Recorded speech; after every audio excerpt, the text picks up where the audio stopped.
E os pais começaram a fazer da criação dos filhos o tal do pai amigão. Tem pai amigão não. Pai é pai, mãe é mãe. Pai, do Filho, do Espírito Santo. Amém. Vinde, Espírito Santo, vinde por meio da poderosa intercessão do Imaculado Coração de Maria, vossa amadíssima esposa. Vinde, Espírito Santo, vinde por meio da poderosa intercessão do Imaculado Coração de Maria, vossa amadíssima esposa. Vinde, Espírito Santo, vinde por meio da poderosa intercessão do Imaculado Coração de Maria, vossa amadíssima esposa. Amém. Abram em Lucas, capítulo 2.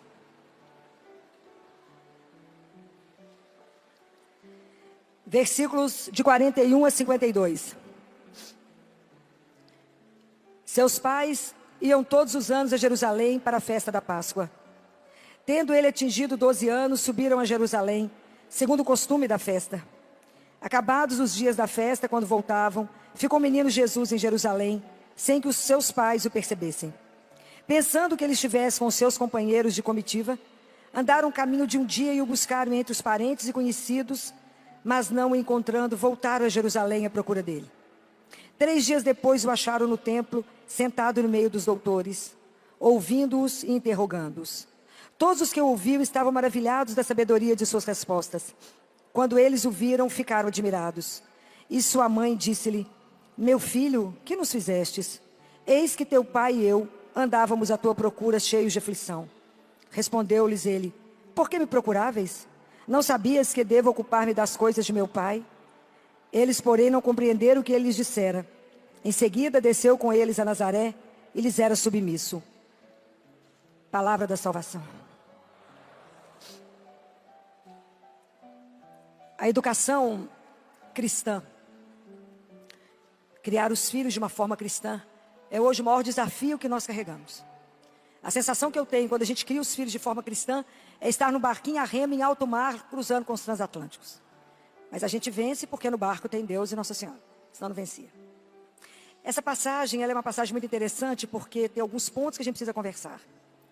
Não posso falar com vocês de uma educação cristã sem que a família tenha uma vida espiritual. Vida espiritual significa que o casal tem oração individual, oração em família. Regularidade dos sacramentos. Eu não posso confessar uma vez por ano, só na Páscoa. Não posso. O que Nossa Senhora pede em Fátima é confissão pelo menos mensal. A confissão, a Eucaristia. Se eu pudesse dar um presente para cada um nesse mundo que está aqui, eu ia fazer uma intercessão tão poderosa se eu pudesse diante de Nossa Senhora e falar: concede a todo mundo que está aqui, ao mundo inteiro, a missa diária. Concede a graça de receber esse alimento do céu todo dia, que é a nossa força, que é a nossa luz, que é a nossa vida, que a gente vá se alimentar antes de trabalhar. Concede a cada um de nós. Isso é um presente que não tem preço. A gente ganha à medida que a gente pede. A gente então precisa da vida de oração pessoal, junto, o casal tem que rezar junto, visita, regularidade dos sacramentos, amor do casal e amor ao próximo. Então vamos conversar um pouquinho sobre isso.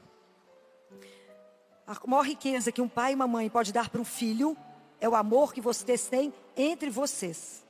Por isso eu achei espetacular. Quando eu cheguei aqui, estava sendo preparado uma renovação do amor entre vocês. O amor do pai e a mãe é o alicerce da saúde emocional de um filho. Porque se a criança tem uma casa que é estável entre o amor do pai e do filho, da mãe, a criança é uma criança segura. Porque ela sabe que ela tem um ambiente seguro.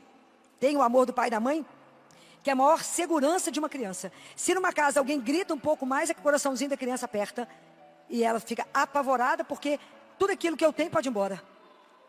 E o que a criança quer é a presença do pai e da mãe. Então, o alicerce da saúde emocional de uma criança é o amor do pai e da mãe. Por isso que pai e mãe, de vez em quando, precisa sair sozinho. Filó, isso é egoísmo? Não. É necessidade absoluta de eu manter a fonte. Então, de vez em quando, o casal precisa viajar só os dois. Nem que seja um final de semana, nem que seja sair para jantar um sábado e domingo. Precisa rever a caminhada, precisa rever os propósitos. Precisam fazer o que vocês fizeram aqui agora, de renovar a opção de continuar o caminho. Aliança não é, casamento não é uma aliança de amor? Então eu quero continuar caminhando com você por mais esse ano, por mais 2, até o fim da vida.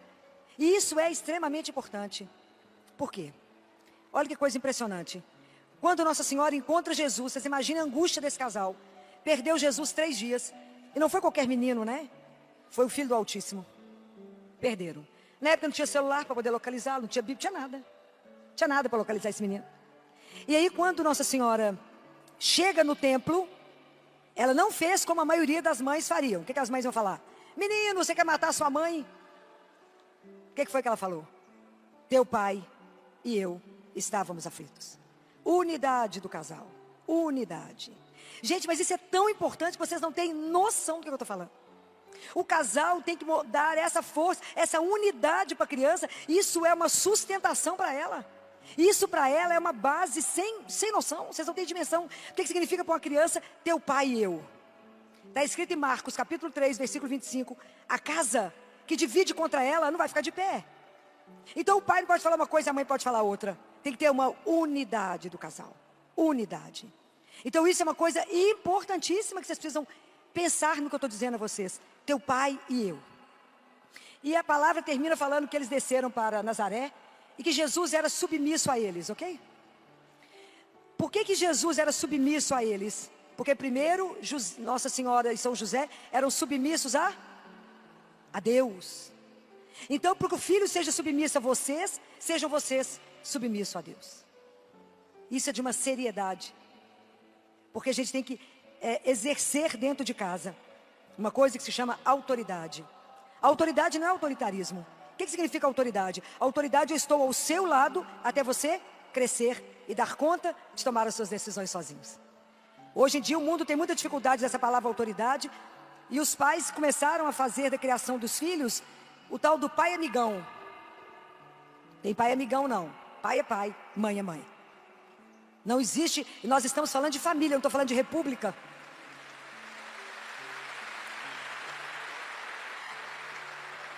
Família é família, tem autoridade de pai e autoridade de mãe. A eles eu devo a minha vida, foi por através deles que eu vim ao mundo. Então eu tenho que ouvir o pai e a mãe dizer sim senhor e sim senhora. Não é essa confusão que está existindo hoje mais não. Temos que colocar as coisas nos trilhos. Precisamos ensinar a criança, precisamos dizer não à criança na hora que precisa ser dado. Tem um livrinho que eu gosto muito que é Firmeza e Ternura com os Filhos. A gente precisa falar simples, reto e direto. A linha é reta, a ordem dada é reta. Com firmeza, não precisa bater em ninguém. Mas a criança sabe o tom de voz. A criança precisa entender que dentro de uma casa tem uma hierarquia. Teve um casal que viajou muitos quilômetros para chegar no meu consultório. Sabe qual a razão da consulta? Estava a mãe, a avó e o pai. E um menino terrivelmente esperto de 5 anos de idade. Terrível, custoso. E eu tenho uma casinha grande no consultório, que os meninos brincam lá. Tem cozinha, geladeira, micro-ondas, o que vocês quiserem. E ele não sabia se entrava ou não na casinha me olhando. Doutora Filó, sabe por que nós trouxemos essa criança? Não. Falei, porque é saudável, né? Só de olhar fisicamente saudável. Por 2 razões. Primeiro, ele só come, se na mesa tiver ligado celular, iPad e televisão. Falei, mesmo? Ó, que encanto. Segundo, que ele agora tirou o pai da cama, o pai tem que dormir no sofá, ele dormia comigo. Falei, como é que é? Falei, quem que é o pai da casa? Tem pai dentro de casa? Ele falou, tem, então a partir de hoje só manda em casa, ou não? Só manda. Ele vai dormir no quarto dele, e ele me olhando. Ah, doutora, mas ele pode não dormir, que bom, ele anda a noite inteira, olha que espetáculo. Tranca a casa e ele anda, quando é cansar ele vai dormir. Se ele não tiver querendo no quarto, me dá, que tem muita gente querendo. A partir de hoje, você dorme na sua cama, com a sua esposa, e ele vai dormir aonde ele quiser, ele tem um quarto. Quem manda é pai e mãe, não é menino. Presta atenção nisso. Aí, ele falou, e aí ele só come se ligar tudo isso. Falei, então a partir de hoje, dentro de casa nós temos jejum, né? Porque se ele não vai comer, não tem televisão, não tem celular e não tem iPad diante do almoço. Prestem atenção, nós estamos perdendo coisas tão preciosas. E uma coisa que a gente não pode abrir mão é refeição à mesa. Não podemos perder isso. Primeiro, assentar porque somos família. Nós temos que ter gratidão a Deus, porque temos comida. Primeira graça. E o ser humano não tem gratidão, ele precisa desenvolver gratidão. Isso não é um dom que a gente nasce com ele, não, precisa desenvolver. Então agradece a Deus que tem comida. Segundo, agradece a Deus que eu posso degustar. Vocês não sabem o que é comer por sonda, gente. Vocês não sabem. Vocês não sabem o que é ter uma criança alimentando por gastrostomia e a gente passa comida na boca delas? Você pode degustar. Então, obrigado, meu Deus. Eu tenho saúde para sentar à mesa. Porque preocupado, você está entalado, você não come. Então, é muita graça. Assentem à mesa, agradece a Deus tudo que está ali. E a mesa é lugar de sonhar. É lugar dos melhores projetos e planos. É a refeição. Nunca corrijam filho na mesa. A correção é depois que sai da mesa. A mesa é sagrada. Nós estamos perdendo essa dimensão. Não pode viver o que está acontecendo hoje. Os adolescentes pegam o prato de comida, cada um no seu quarto. Não é república, gente, é família. É ali que a gente conversa. É ali que se sonha. É ali que eu olho para o meu filho. É ali que eu descubro as coisas que estão acontecendo. E eles, na idade de 3 anos, que eles fazem assim com a mãozinha. Eca, eca, eca. Quer comer nada. Aquela luta. Não briga, põe o que ele come e deixa seu filho ver você comer. Com aquela boca boa. E vai falar, ué mãe, por que você está comendo esse negócio que você não me deu? Ué, tá aqui, você não comeu porque não quis. Porque menino copia vocês. Tudo que vocês fazem, menino, repete. Meu pai come aquilo, meu pai gosta daquilo. E o menino vai copiando vocês. Então mesa, refeição é sagrada. Eu não posso distrair com tela. Não posso distrair. É a hora que eu olho nos olhos do meu filho e vejo o que está acontecendo. Por que é importante comer à mesa? Porque eu não me alimento, não é só da comida que eu como, mas é da presença das pessoas. O amor me alimenta, me nutre. Então se eu estou sentado à mesa com aqueles que eu amo, eu vou ser saciado. Compreendem? Nunca abram mão, porque são memórias olfativas. São memórias, a gente assenta à mesa e vai comendo o dia inteiro. Estou contando caso, não é assim? Contando caso, conversando. Não abram mão disso, porque isso vai dar fortaleza para os filhos de vocês. Uma outra coisa tão importante, existe uma cultura pagã, que o filho já é toda bondade, é uma maravilha poder ter é maravilhoso ter filho. Mas o menino não vem bom. Não vem bom. Educação significa, eu vou extrair de você o que você tem de melhor, que está escondido aí, você não sabe. É igual você pegar e fazer uma obra de arte. Você vê um bloco de mármore e fala, tem alguma coisa escondida aí, eu vou tirar. O filho não vem bom ao mundo, porque nós somos feridos pelo pecado. Então quem é cristão sabe disso. Nós somos feridos pelo pecado original. Então a nossa tendência é o egoísmo. E toda espécie de mal. Não é brincadeira. Tanto que a luta que a gente faz com as crianças de 3 anos é, meu bem, empresta seu brinquedinho para o outro. E fala, não, é meu. Ô luta. Educar é um processo que só tem começo. Até na hora da sua morte, você no caixão, você vai estar educando seu filho. E nós temos que educar os filhos de forma que quando ele perder na vida, ele não se perca. Hoje nós estamos com uma geração que não pode ter uma brisa suave que quer suicidar. Meu namorado terminou comigo, vou suicidar. Falei, como é que é? Namorado na idade de vocês, vai 1, vem 18. É seríssimo. Os nossos filhos não estão preparados para nada. Não dão conta de uma frustração.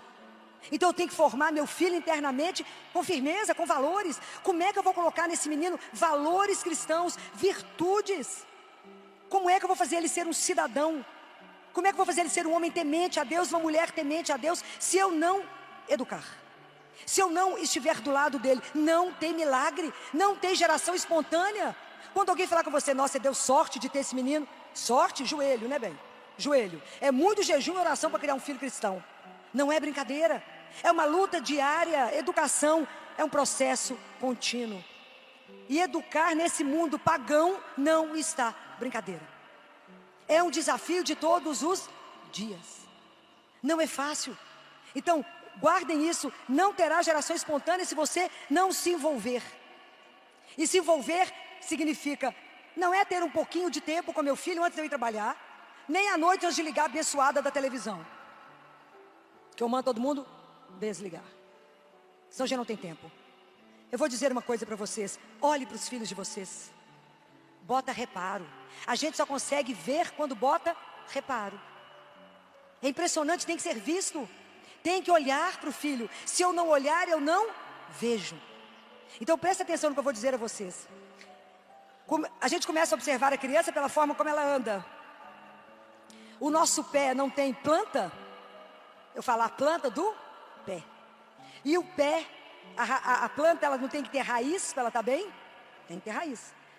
Então, quando uma criança anda, se ela sabe ser amada, ela tem uma pisada forte. Aquela criança que anda na ponta do pé, não significa só que ela seja autista. Ela pode não se sentir amada. ela pode não sentir que ela tem um lugar no mundo. E é como se ela entrasse escondida, como se não pudesse fazer barulho. Presta atenção nisso. Presta atenção na forma que a criança te mostra a vida. Porque quando você tem filho, o filho pega o espelho, vira para você e fala: assim que é você, pai, ó. Assim que é você, mãe, ó. Ele te mostra. Por isso é tão difícil ser pai e mãe. A parentalidade, ela é construída. Não se nasce pai, não se nasce mãe, mas torna-se pai e mãe. Com a ajuda de Deus, Nossa Senhora, hoje não dá conta. Não dá conta. Não é uma brincadeira. Pegar um bebê, e eu falo com os pais no consultório, chegou um mistério para nós. E nós temos que ajudar esse menino a ser um homem ou uma mulher como Deus sonhou com ele. Ô luta. É uma missão que a gente abraça com muito amor, mas é um desafio imenso. Imenso. Então, presta atenção nos filhos. Presta atenção. Olha, o que está acontecendo com o seu filho. Quando o menino faz 3 anos de idade, 3 anos, eu falo com os pais: compra uma bicicleta para ele. É a idade de aprender a andar de bicicleta. Por quê? Porque andar de bicicleta é o primeiro treino de equilíbrio para a vida. E a vida, a gente precisa de muito equilíbrio. Ô palavrinha, né? A gente precisa de equilíbrio para dar conta do mundo. E sem o equilíbrio a gente não dá conta. Como é que começa isso? Com 3 anos de idade. Nunca permitam, nunca, que um estranho tire a rodinha da bicicleta do seu filho. Por quê? Porque ele vai cair. A hora que você tirar a rodinha, ele vai cair. Vai cair, como na vida. Mas tem um pai ou a mãe que fala: levanta, meu filho, e começa de novo. E isso é para sempre. Levanta e começa de novo. Uma das conversas que mais marcou a minha vida com meu pai, eu devia ter quase 30 anos, quando eu estava preparando para casar. O primeiro que eu achei que eu ia casar, né? Porque a vida é cheia de ilusão. E aí, terminamos o relacionamento, ele quis terminar. E eu fui para casa chorando, evidentemente. Minha mãe chorava, minha avó chorava. Meu pai fingiu que não percebeu a história. Almoçou, porque nada tirava o apetite dele. Almoçou. Quando terminou o almoço, ele falou: Filó na sala. A minha mãe ameaçou e ele falou: eu e ela. Não perguntou por quê, o que aconteceu. Falou: só quero que você escute uma coisa. A vida nos reserva coisas boas e ruins. Neste momento, a vida está te reservando uma coisa ruim. Mas a vida, minha filha, tem que te encontrar de pé e com a cabeça erguida. Levanta e anda. E se arruma, que ninguém merece uma mulher mal acabada. Ponto. Ponto.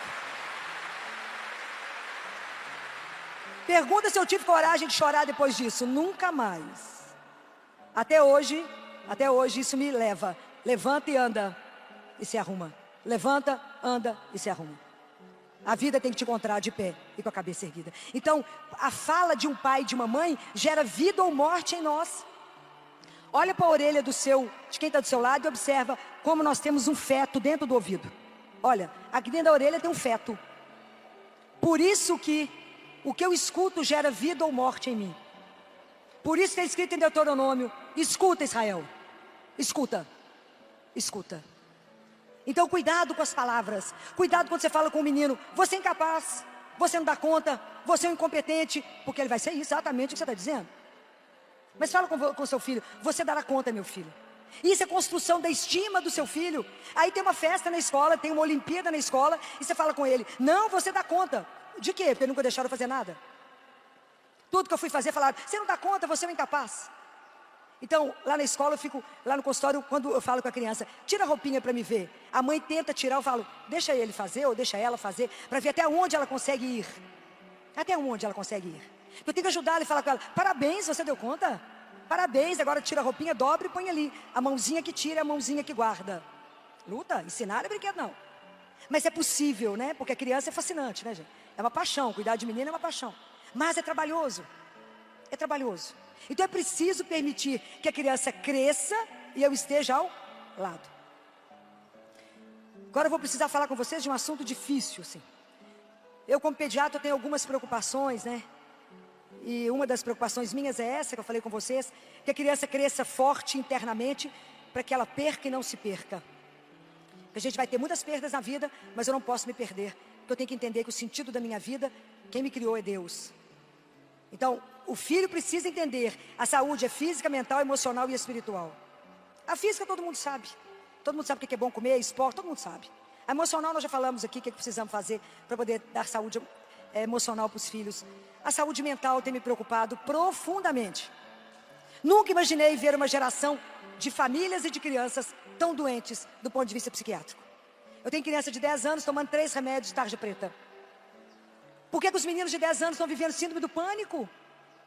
Por de quê? Presta atenção nos filhos de vocês. Abrace, dê colo, brinca com eles, esteja com eles, perca tempo com seus filhos, entre aspas. Esteja ao lado dele. Amor tem sacrifício mesmo, não tem jeito. Eu estou morto, mas tem que brincar. Não tem jeito. Mas eu vou pedir a vocês uma coisa que é a minha guerra há anos. Estou quase vencida, mas ainda não me sinto assim, que é o famoso celular. Isso não é brincadeira. Tanto que a marca da Apple é o que mesmo? Uma maçã mordida. Eu nunca vi um plano tão espetacular para destruir a humanidade como o celular. A tecnologia, ela é maravilhosa. Tanto que ela permite que a gente esteja aqui, milhões de pessoas nos ouvindo. A tecnologia é espetacular, mas ela é igual uma faca. Com a mesma faca que eu descasco uma laranja, eu mato alguém. Presta atenção quando eu dou um celular para um filho. Eu acho que criança não poderia receber celular. Eu falo de Filó, que dia que eu vou ter celular? Eu falei, o dia que você puder comprar e pagar a conta. Eles querem me matar, todo dia no consultório. Mas não é brinquedo. Qual a necessidade de uma criança levar celular para a escola? A não ser ostentação. Se eu coloquei meu filho nessa escola, eu confio. Se acontecer alguma coisa, a escola tem meu telefone, me liga. Qual a necessidade de levar celular para a escola? Zero. Presta atenção. Quando nós demos o celular para a vida do filho, é como colocar um menino num carro, sozinho a 150 km por hora. Eu dou o universo para ele, o universo. Então, antigamente me preocupava os adolescentes vendo pornografia. E eu falava com eles, vocês estão vendo pornografia? Não, tia Filó, mas eles ficam mais vermelho que um tomate. Falei, tá. Mas a gente precisa começar a prestar atenção. Eu tive uma menina de 10 anos no consultório. E ela sempre foi uma criança que desde que nasceu, ela não deixava nem a consulta acontecer. De tanto que falava, mulher, né? Porque mulher primeiro fala, depois respira, né? Mas primeiro fala. E aí, ela chegou no consultório e a consulta, ela esteve muda. Eu falei com a mãe, o que está acontecendo com ela? A mãe falou, uai, nada. Nada? Por quê, doutora? Ela só veio para rotina. Eu falei, ela está muda. Vocês não estão percebendo que ela está muda? Alguma coisa aconteceu com ela e não é boa. Que isso, Filó? Aconteceu alguma coisa com essa menina? Bem, muito bem, ela não quis dizer nada, foram embora. No fim do dia, a mãe me ligou.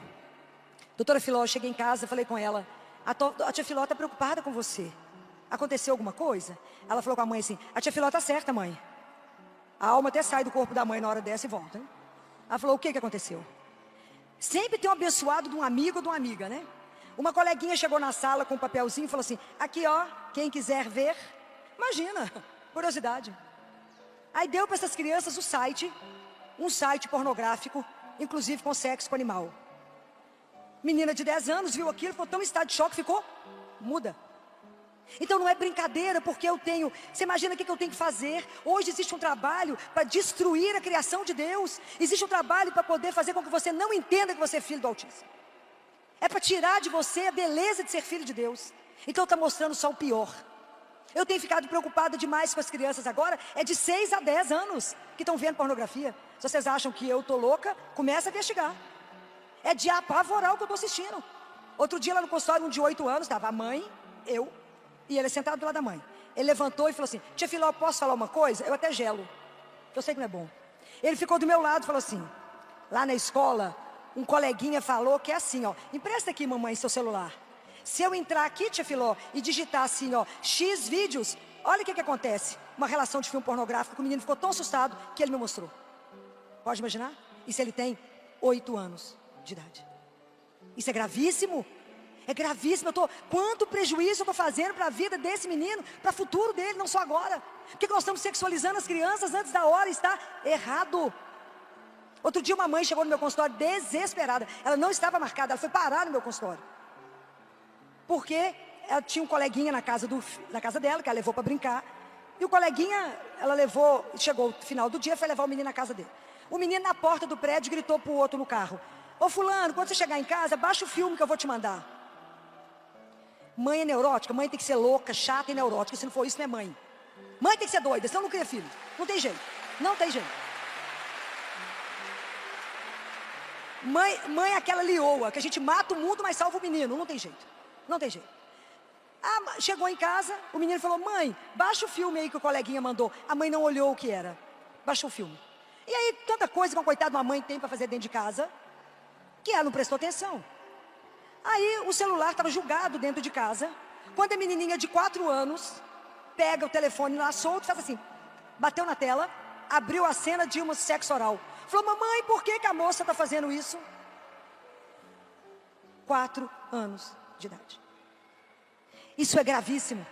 Esse mesmo menino foi para a casa da avó almoçar. Ele não tem celular. Na casa da avó tem uma tia-avó que está com Alzheimer, mas você não sabe.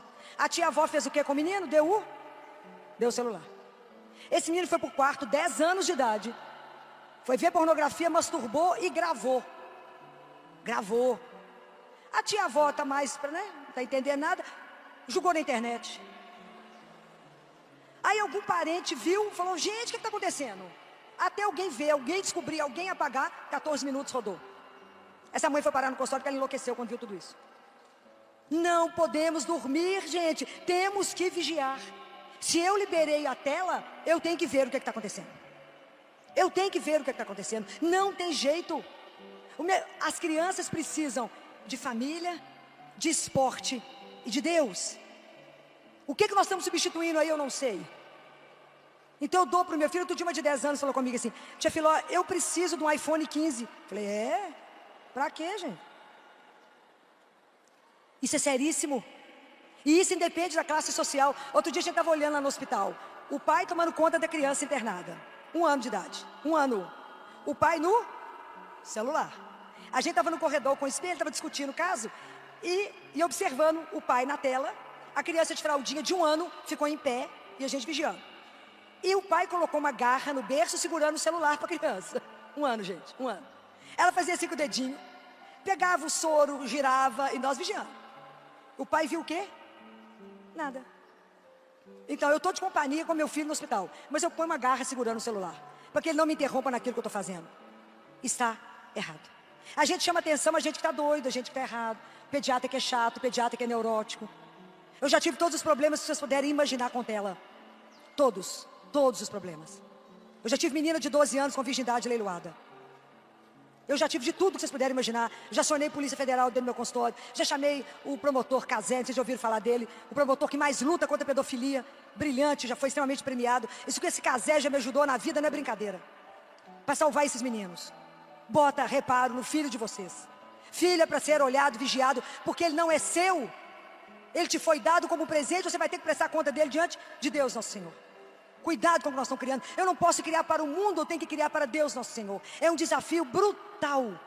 Brutal. Quando eu converso com os adolescentes no consultório, que eu vou falando: não deixe fazer isso, não deixe. Eles chegam no final e falam: o que está escrito no final? Eles falam: não sei. Lê, tem uma coisa escrita que eu escrevi. Não sei, lê de novo. É uma folha em branco, né? Tem uma coisa escrita, mas o que está escrito? Sabe por que eu sou chata desse jeito? Porque eu te amo e eu não vou te perder. Então eu vou matar o mundo, mas eu te salvo, compreendeu? Eu não posso deixar enquanto você não tem consciência do mal que está aí. Existe um mal embutido para destruir o ser humano. Um dos livros que eu tenho, daquele grande exorcista do Vaticano, que faleceu recentemente, Padre Gabriele Amorti, quem já viu as coisas deles, conhecem? Algumas pessoas conhecem. Um dos livros que eu tenho dele, de um exorcismo, que foi gravado por autorização do Vaticano, o demônio fala, e eu nunca imaginei que eu ia ver isso no meu consultório, e eu comecei a ver isso com criança de 9 meses de idade, e ele falava: eu irei tirar a pureza das crianças a partir das fraldas. E isso está se cumprindo. Por permissão nossa. Porque o mal, ele se reveste do bem. Olha que plano maravilhoso, que é colocar um celular tão bonito, tão bacana, que é símbolo de ostentação, de poder.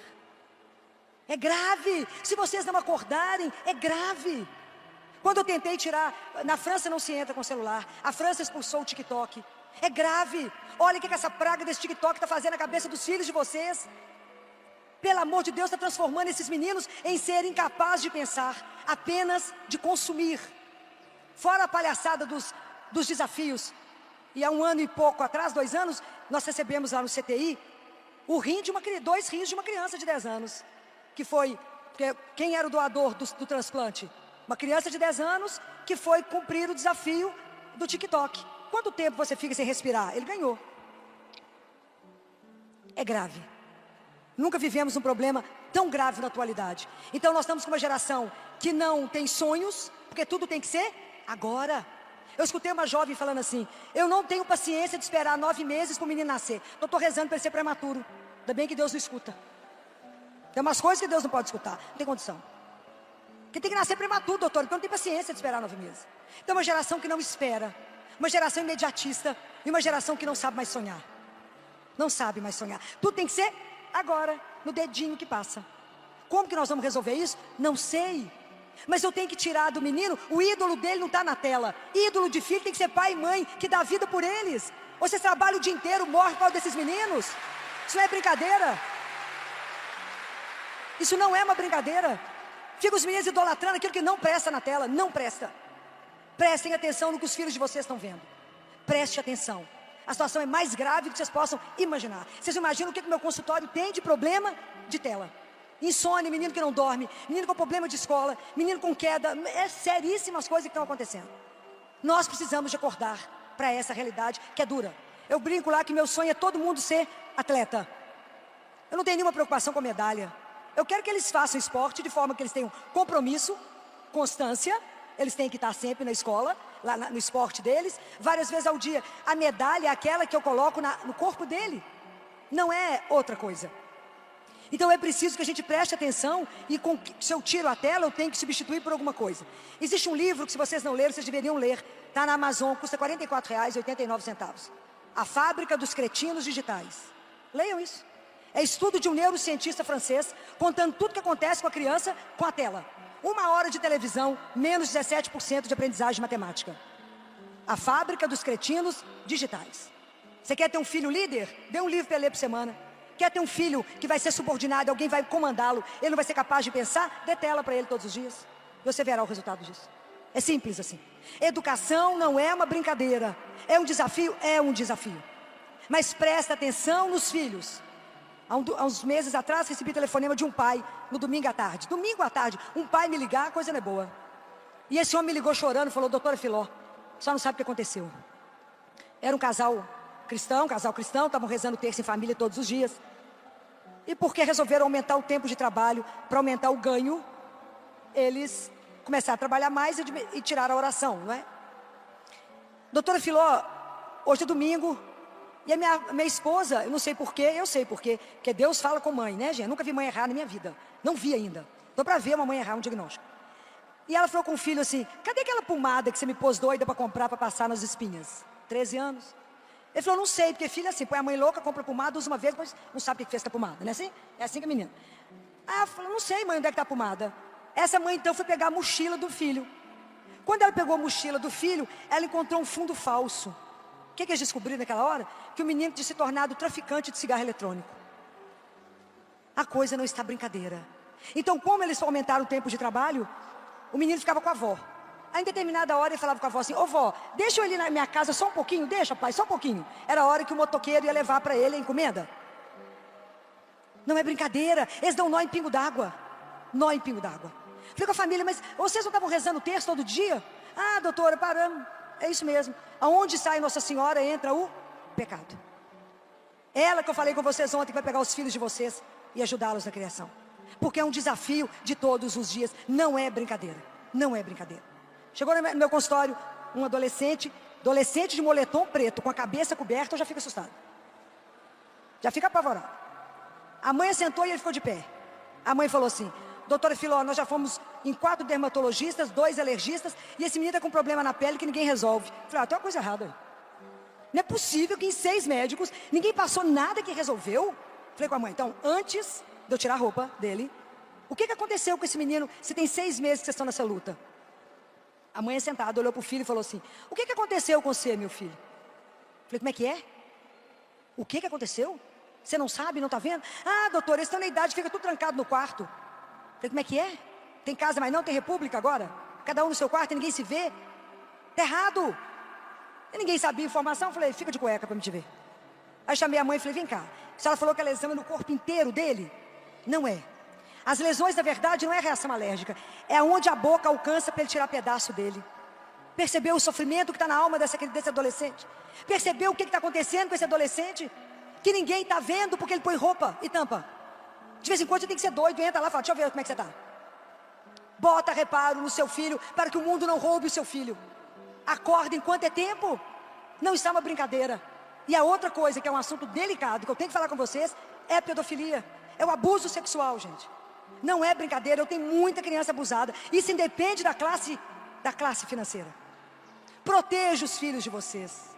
Protejam. Criança de 3 anos brinca com criança de 3 até 5. Porque por um mistério, até 5 anos, a criança é de uma pureza que me constrange. Quando ela faz 6 anos, ela põe o pé para o outro cair. É impressionante. Muda. É só começar a perceber o olhar dos meninos. Então, eu não deixo uma criança pequena brincar com uma grande sem o meu olho. Não posso. Odeio criança sentada em colo de homem que não seja o pai. Eu gosto de menino no chão, para que eu veja o que está acontecendo. Casa de vó é o maior palco de abuso. Porque casa de mãe é uma delícia, a gente chega, tira o sapato. Começa todo mundo a conversar, e os meninos começam a brincar, a gente fala, ô gente, vai brincar lá, ó, que vocês estão atrapalhando. É lá que acontece. Quantos meninos eu estou em tratamento psiquiátrico por causa do abuso lá? Quem abusa é quem está perto. O estranho não vai chegar. Já tive problema com tudo que vocês imaginarem. Olha, menina está de vestido, está de mini saia, ela tem que ter um short por baixo. Porque a criança não tem noção do mal. Mas o adulto que está aqui tem um olhar diferente do meu. Tem que proteger a criança. Nós estamos numa festa de piscina. Eu não tiro a roupinha da criança na frente de todo mundo porque ela é uma criança. Eu tenho que mostrar para ela que o corpo dela é sagrado. Então, se eu falo com ela, eu mostro. Então, ou se eu não for ao banheiro, eu ponho uma toalha, faço uma cabana, alguém entra e troca. Tem que ensinar para o filho que o corpo dele é sagrado. Eu não exponho o meu filho de jeito nenhum.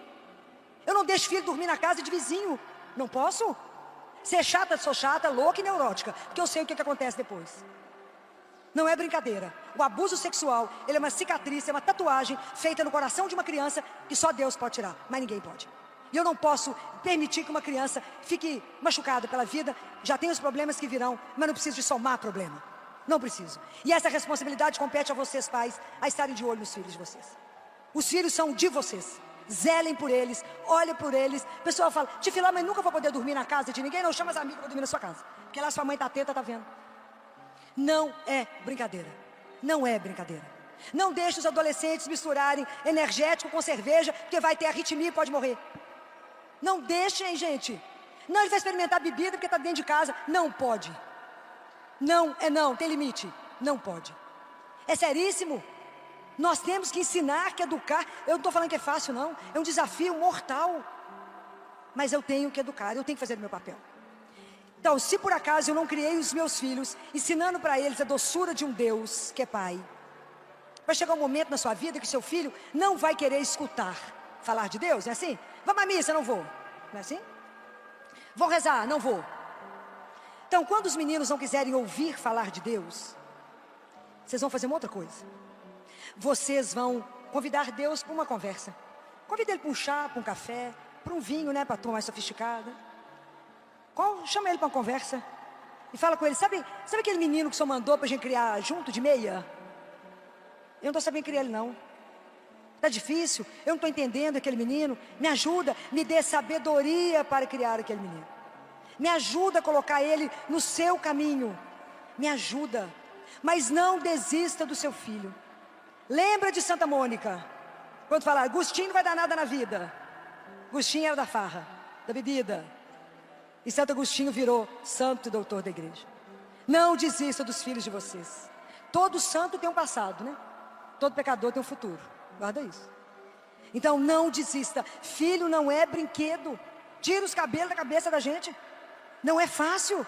Nós estamos no século neuronal. Todo mundo tem TDAH, todo mundo tem autismo, não é assim? Todo mundo. O que será? Onde que estamos errando? Aonde estamos errando? É preciso que a gente pense nisso. E eu queria dizer uma palavra antes da gente acabar para as mães que perderam seus filhos. É uma coisa tão difícil. E dizer para elas, para as que perderam os filhos em aborto espontâneo. Quem de vocês já leu o livro da Santa Faustina? Jesus um dia mostra para Faustina, lá no céu, fala com ela. Faustina, ela vê o pai e os anjos lá e fala... Jesus fala com ela, Faustina, quem são esses anjos agarrados nas pernas do pai? Aí embaixo, todo agarrado.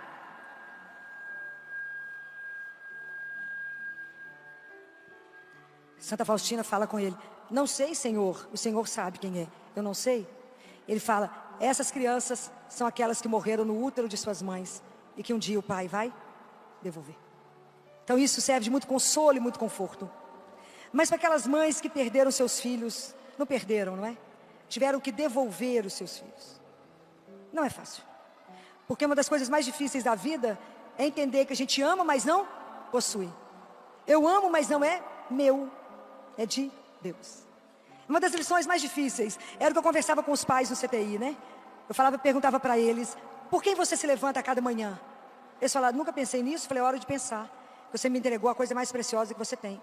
E a chance de morte é real aqui agora. Se a gente não tem o centro aonde a gente segura e que a onda vai bater, a gente não dá conta de suportar uma hora dessa. Então, que a gente se sinta no momento onde a gente fez tudo que podia fazer e a criança foi, a gente devolve. Por isso que eu falei como é difícil dizer, seja feita a vossa santíssima vontade. Quantas vezes eu vivi isso dos lados dos pais. Nós trabalhamos muito lá no CTI a dignidade da morte. Tem uma festa para chegar, eu falo, mas tem uma festa para quem está chegando de lá, principalmente quando são crianças, tem uma festa. Então lá no CTI tem uma ordem, uma orientação que não se morre só, proibido morrer sozinho. A gente morre do lado de quem ama para segurar a mão e dizer, pode ir. E é tão impressionante que a criança, ela precisa da autorização de quem ela mais ama para dizer a ela, pode ir. Quantas vezes eu vi isso, a criança gelada, a criança com frequência cardíaca de 40, esperando a mãe ter coragem de dizer, pode ir. Quando a mãe falava, pode ir, o monitor zerava. Quantas vezes eu vi isso? Mas essa criança ficou conosco por um tempo, para ensinar o que precisava e voltou. Mas de lá está cuidando de nós. De lá está intercedendo por nós. E o encontro está marcado. Essa é a nossa fé. Essa é a beleza da nossa fé. A certeza de um reencontro. Se eu não tivesse certeza absoluta disso, eu não dava conta de ter ficado no CTI 35 anos. Não daria conta de ter ajudado aquelas crianças. Muitas morreram comigo, abraçadas comigo, dançando com elas, sempre cantando com elas, sempre rezando com elas, batizando todas elas que não eram batizadas. Para que pudesse voltar para casa, eu falava com os médicos, se a gente não pode devolver a saúde, que a cura é só de Deus, a gente pode dar para essa criança um prêmio incalculável. Nós vamos dar a ela o céu, então vamos batizá-la, porque ela voltará para casa. É o direito dela de voltar para casa agora, não é? Então eu digo para vocês, coragem, continue, a gente chora e anda e anda, mas eu quero pedir uma coisa, tomem cuidado com o filho que ficou, esse é o que mais me preocupa, porque o que foi está com Deus, Nosso Senhor, Nossa Senhora está tomando conta até encontrar, mas o menino que ficou, porque a gente fica tão voltado na dor, por causa do outro, que eu esqueço, e eu posso perder os dois, o outro tem uma história para cumprir, o outro eu preciso de ajudar a cumprir o desígnio de Deus na vida dele. E eu tenho um marido para continuar cuidando. Eu tenho uma família, eu tenho uma missão, eu tenho uma profissão. Não é brincadeira o que eu estou falando, mas é preciso prestar atenção no filho que ficou. Porque o filho que ficou começa a pensar assim, uai, quem sabe se eu que tivesse morrido, minha mãe estava mais feliz. Nós perdemos recentemente uma menininha, e quando a mãe chegou, eu encontrei com a família na igreja, e o menino estava com a camisa de futebol com o nome da menina. Eu chamei a mãe e falei, vem cá, tira isso agora.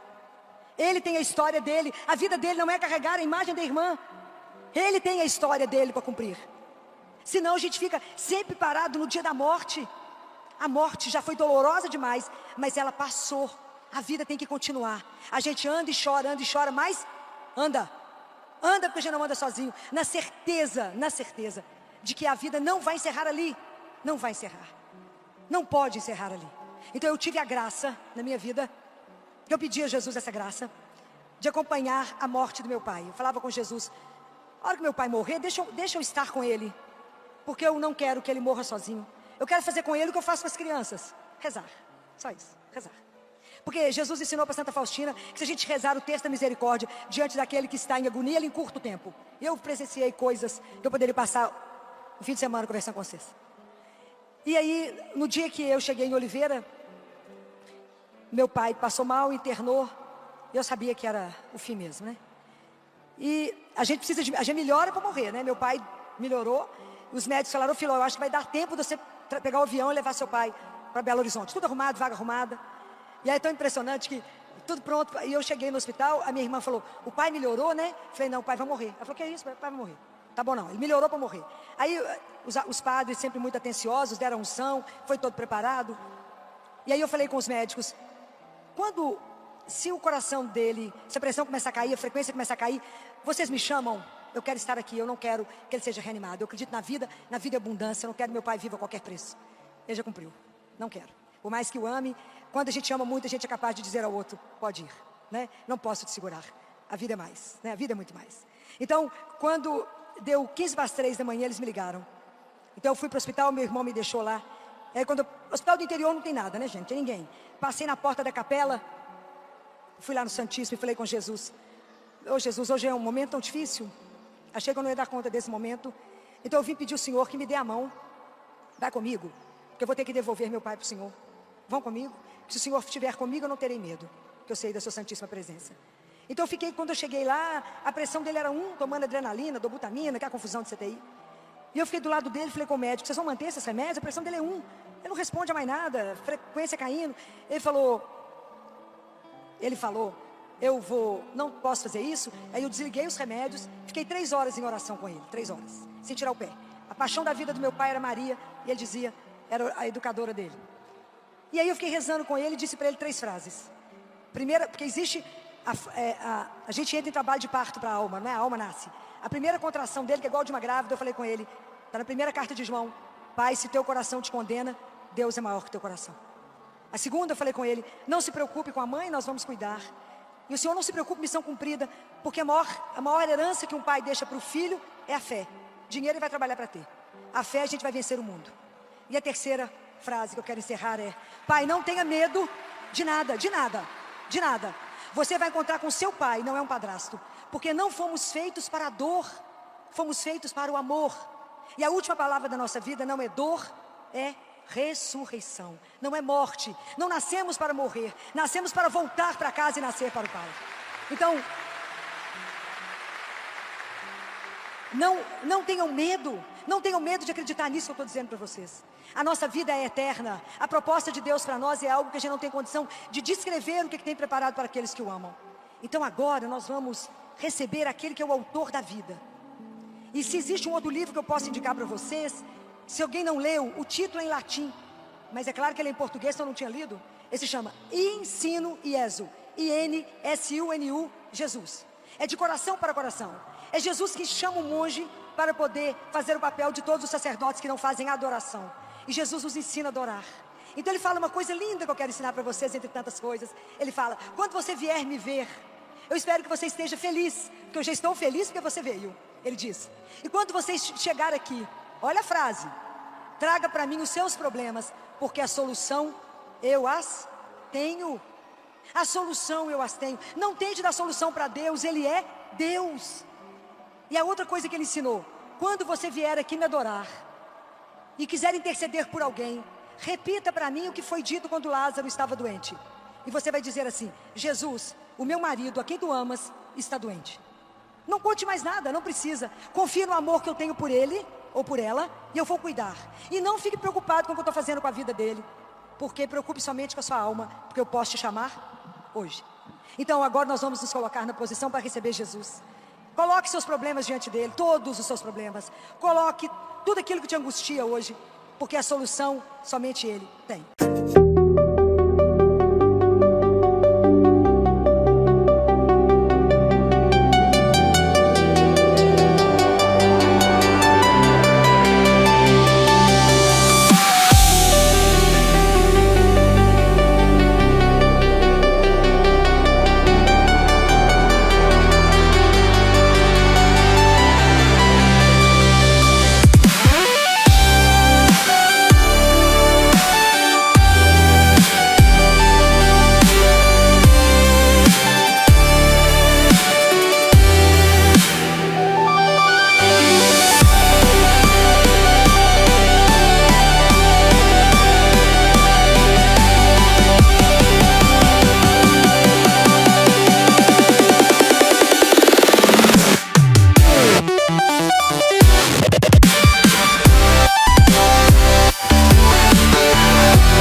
desígnio de Deus na vida dele.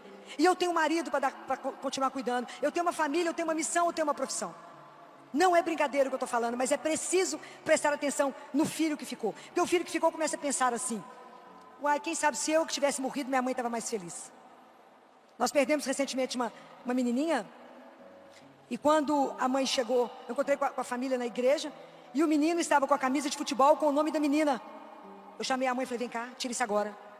Ele tem a história dele. A vida dele não é carregar a imagem da irmã. Ele tem a história dele para cumprir. Senão a gente fica sempre parado no dia da morte. A morte já foi dolorosa demais, mas ela passou. A vida tem que continuar. A gente anda e chora, mas anda. Anda porque a gente não anda sozinho. Na certeza de que a vida não vai encerrar ali. Não vai encerrar. Não pode encerrar ali. Então eu tive a graça na minha vida. Eu pedi a Jesus essa graça de acompanhar a morte do meu pai. Eu falava com Jesus: a hora que meu pai morrer, deixa eu estar com ele. Porque eu não quero que ele morra sozinho. Eu quero fazer com ele o que eu faço com as crianças: rezar. Só isso, rezar. Porque Jesus ensinou para Santa Faustina que se a gente rezar o texto da misericórdia diante daquele que está em agonia, ele encurta o tempo. E eu presenciei coisas que eu poderia passar o fim de semana conversando com vocês. E aí, no dia que eu cheguei em Oliveira, meu pai passou mal, internou. Eu sabia que era o fim mesmo, né? E a gente melhora para morrer, né? Meu pai melhorou. Os médicos falaram: filho, eu acho que vai dar tempo de você pegar o avião e levar seu pai para Belo Horizonte. Tudo arrumado, vaga arrumada. E aí é tão impressionante que tudo pronto. E eu cheguei no hospital, a minha irmã falou: o pai melhorou, né? Eu falei: não, o pai vai morrer. Ela falou: que é isso? O pai vai morrer. Tá bom, não, ele melhorou para morrer. Aí os padres, sempre muito atenciosos, deram unção, foi todo preparado. E aí eu falei com os médicos: se o coração dele, se a pressão começar a cair, a frequência começar a cair, vocês me chamam? Eu quero estar aqui, eu não quero que ele seja reanimado. Eu acredito na vida e abundância, eu não quero que meu pai viva a qualquer preço. Ele já cumpriu, não quero.